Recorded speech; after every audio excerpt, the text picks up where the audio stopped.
ground rules are pretty simple. This, our invited speaker, who is an alumnus, I'll tell you a little bit about it in a minute, has about 35 minutes to prepare remarks. Okay? And he wants questions and answers. We want to make this very interactive, extremely engaging. And I'm sure you all have great questions, right? And I think it's terrific that you're all here. This is a standing room only crowd, and I told Paul no pressure at all, but he'll do great. Let me tell you a little bit about today's speaker. Paul Auersperg is the CEO of Fortune Footwear, Inc. They're headquartered in New York City.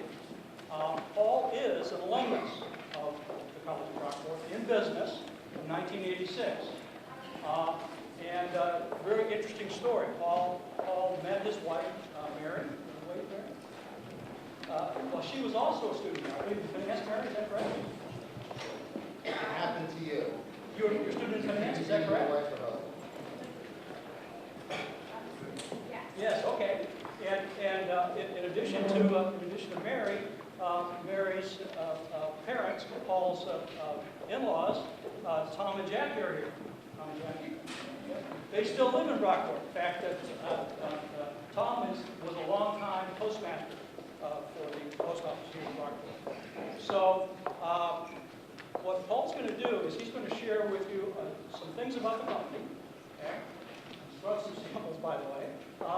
And he's also going to talk a little bit about some of the lessons he's learned in leading a very successful entrepreneurial venture, which was started by Paul's father in 1985. So please join me in welcoming back to campus Paul Auersperg.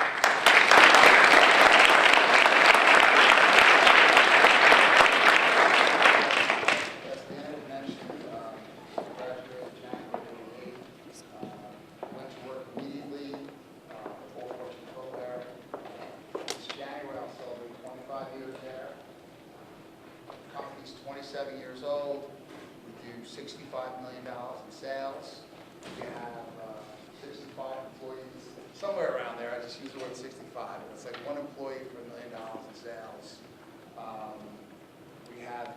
We make private label footwear. Anybody know what private label means? Marketing people? Private label. Private label, like if you go to J. Crew and you see the shoe just says J. Crew, or you go to Banana Republic, it says Banana Republic, Old Navy, Gap, it's the retailer's own name. Our largest account is Victoria's Secret catalog, Victoria's Secret Direct. If you go on the internet and you see any of those shoes, those are Fortune Footwear shoes. We also make behind the scenes in China. We have a great infrastructure in China for famous brands, probably the 4 most famous brands in the United States, including Steve Madden, Nine West, Sam Edelman, and Vince Camillo. So if you ever know any of those names, Jessica Simpson, girls, anybody know? Steve Madden, right? Okay. So if you try those shoes and they're uncomfortable, I'm the guy to blame, okay? Just to pass around like what we do, that's why I said the guy should sit in the front row. I'm going to give you some Victoria's Secret catalogs, and if you love the pants, look at the shoes. I'm girls, okay? Pass this around. I've marked where the shoes are, so you can find the shoes very quickly. As a matter of fact, I've been with Victoria's Secret for 23 years. I have a very, very long-term relationship there, which I'll talk about later. Long-term relationships. The ladies, I wanted to show you a couple of our, iconic shoes. This past summer, this shoe is called the Party R.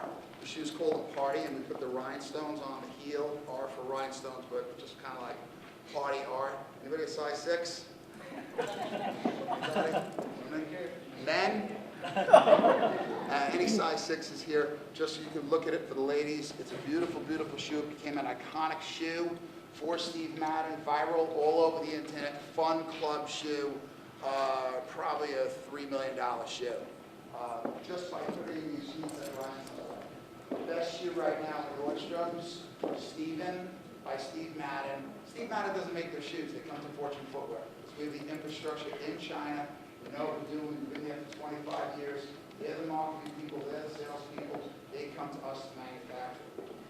This shoe was on HSN. You can go to hsn.com, Home Shopping Network. Last week we sold 16,000 pair in a day. Anyone ever watch HSN? You know they have that clicker on the Today's Special where they're counting how many they sold, how many they sold? This one sold 16,000 pair at $99. It's a loss leader. It's like $135. Every day they do what's called a Today's Special, and they sell something really for, low margin with a great value, and that's what this is. So I'm going to pass this around. Your size 6, you can try it on. If it doesn't fit, tell me. I'm going to talk a little bit about our process first, like what Fortune Footwear does, what our model is, and how we get our revenue. And then I'm going to move on to some business principles that I believe in, then some personal principles I believe in that apply to business, and then we'll open it up. I'll try and be quick and get through this thing so we can ask some questions. It all starts with development. I have a team of designers. I have 7 designers who shop the world. Okay, so if you're into fashion and you want a job, it's a great job. You get 2, 3 American Express cards. You get to go to Europe and just buy all the shoes you want, and expensive shoes. We spend about $800,000 a year trying to get inspired, trying to come up with great fashion ideas. So we go and we shop. We actually have a wall in our office back in New York, and it's called the $1 Million Wall. I have a wall of shoes worth $1 million, but they're only like half pairs because the other half's from China, so nobody can take it.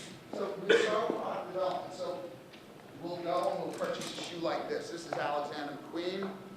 This shoe is clearly over $1,000, maybe $1,200, very European made. So how do we get this for the mass market? How do we get this at $99 where like Steve Madden sells it? You can't copy the shoes. You just can't do that. You get sued very quickly. So you have to just get inspired. I hate the heel. It's kind of got like a banana. It looks very unstable. I thought it was too embellished. It was a little too high. So what we do, does anyone know what CAD means? CAD, computer animated design. So instead of drawing, we just go to the computer and we can come up with an idea. And from that idea, we go to our customers, we'll go to Steve Madden and we'll say, hey, what do you think of this version? We're going to put a zipper here, we're going to put it on a more conventional heel, we're going to change the platform, we're going to change the embellishments, but we still think it'd be a great idea, and we can get you this for $99, retail. So I'm going to pass these around and you can see the CAD. So it's very efficient, we don't waste time making samples, we don't have to sketch, the computer does everything. And if they can say, oh, make the heel a little higher, make the heel a little thicker, do whatever you have to do, we can change it right there on the computer, and then bing bang, we go into the sample. When the sample's made, we can solicit it for an order. Here is the first. Put a zipper, remove some of the hardware, made the heel a little bit more normal. $1,000, $100. So you can pass those around too and see the comparison. Same idea here. A brand called Alaya, another $1,000. Anybody know what this is called here? Yeah, good. Good. So everyone's like, oh, this is so high. How can we make it more comfortable and how can we make it more stable? But they love the embellishment of it. So we put it on a wedge. We put the details on a wedge. First, we again went to the CAD version, and then we put it on a wedge, made it real comfortable, and I think this was for Steve Madden as well. But again, you're looking at $1,000 shoe, and then a really good, inspired $100 shoe.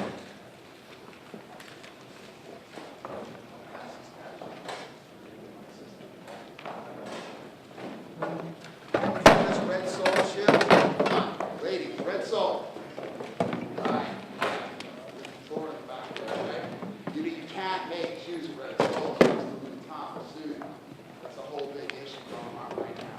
The Louboutin shoes, a famous French brand, $1,000, whatever, And we bought this Louboutin shoe. We were inspired by the elastic. We hated the metal heel. We liked the toe. Designed on CAD work. And plus becomes a great commercial shoe for Victoria's Secret. Double platform. We put in a little change the elastic, change the heel. So the process really all starts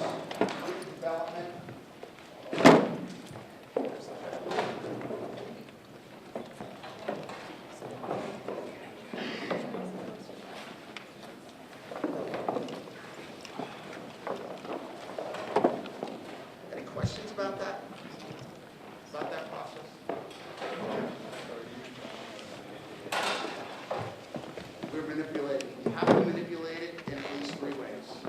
If not, you're subject to lawsuit. That's only really changed in like the 1990s. Yes, before it used to be like shop and copy. We also will design our own shoes, and many times you won't even know. Like you couldn't know that shoe was really dry condition. You know what I mean? But they're totally different. But yes, you have to be very careful, and we will design our own shoes. But we're looking to get inspired by something. Maybe we're inspired by the upper, maybe we're inspired by the heel, maybe we're inspired by the platform. What's inspiring us about the shoe? Maybe we will copy that element, but then we'll put our own elements into it, change the material or anything like that. So then we take these shoes and we solicit orders. Hopefully we get orders from our customers. Stell, Victoria's Secret, Shopping Network, EB, all these private label. We'll take it to Mr. Madden, we'll take it to Edelman. What do you think? And if we sell it to them, it becomes related and we can't move it around. We get the order, okay? How many days would it take you to make these shoes in China? Anybody want to take a guess? Let's say 5,000 days. We'll talk later about taking a guess, you know? All right, I'm going to make it, the whole process, from placement to order, to get it in shape. 10 days or 100 days? 90 days. 90 days. So if you give me an order today on September 14th, you know, I'll be able to ship December 14th, then it's 30 days on the water, January 14th, and then they get it into their stores and they sell it. There's a lot that has to go on in those 90 days. The production process is a very, very detailed process. We have to make sure that whatever we have solicited to the customer, that they will get that product. So what we have here is a chart that I'm going to hand out. I'm just going to lift it up. Figure out a couple better than mine. This is called a critical path. A critical path is a production tool that we use. It's kind of like, you know, you ever hear of a time and action? You know, a time and action plan. Anyone hear of critical path? That's great. So we learn something. Basically, what happens on the critical path is that we have a set of dates that have to be followed. So from September 15th, we get what's called a confirmation sample. Once we get the order, we have to get a sample from the factory that looks just like that. We show it to the customer. The customer says, that's it, we want to go for it. We order all the materials. We get going on the materials. From that, we get a confirmation swatch from all the material suppliers to make sure that all the colors, everything's the same.